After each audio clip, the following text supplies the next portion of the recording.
Le 10 février 2023, Pierre Palmade, sous l'emprise de stupéfiants, provoquait un terrible accident de la route.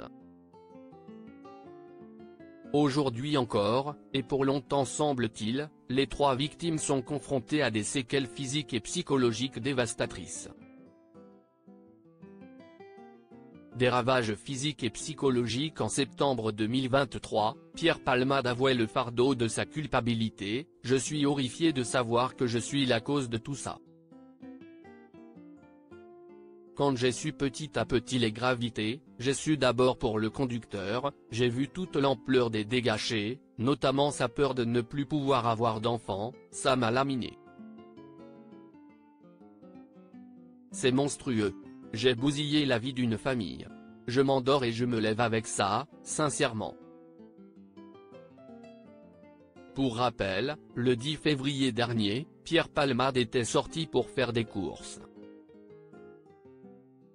Celui-ci, bien que manquant cruellement de sommeil et étant sous l'emprise de drogue, avait tout de même décidé de prendre le volant. Malheureusement, il a percuté violemment une voiture en face, blessant gravement les passagers présents dans le véhicule. Un an après, les survivants endurent toujours les séquelles de ce drame. On a appris dans les colonnes de Closer que le conducteur, hospitalisé 5 mois durant, reste handicapé. Son fils de 7 ans, qui a eu le crâne fissuré et 2 lésions cérébrales, porte les cicatrices de traumatismes physiques et mentaux. Quant à celle qui aurait déjà dû être maman à l'heure actuelle, les séquelles sont terribles également.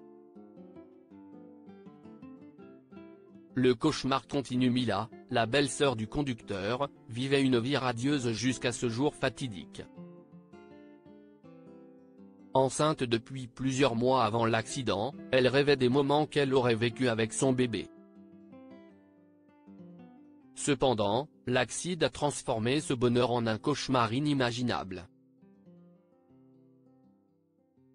Après une césarienne effectuée d'urgence, Mila a perdu son enfant, victime d'une hémorragie due à la violence du choc. Les séquelles physiques de Mila comprennent des fractures, un décollement de l'omoplate, et des difficultés motrices. Mais ce ne sont là que la partie visible de sa souffrance. Profondément affectée psychologiquement, celle dont Pierre Palmade a ôté la possibilité de devenir mère serait dans un état de profonde détresse psychique et peinerait aujourd'hui à reprendre une vie normale. Elle reste hantée par les images déchirantes de la perte de son bébé. Mila a eu droit à un suivi médical et des antidépresseurs, et bien entendu, le soutien indéfectible de son mari. Mais rien n'y fait. Son état de détresse l'empêche de retrouver une vie sociale, de travailler, et même de simplement discuter sans verser des larmes. La reconstruction sera un parcours long et difficile pour cette accompagnatrice d'élèves en situation de handicap. Elle le sera tout autant pour les 2 autres victimes de la tragédie provoquée par Pierre Palmade.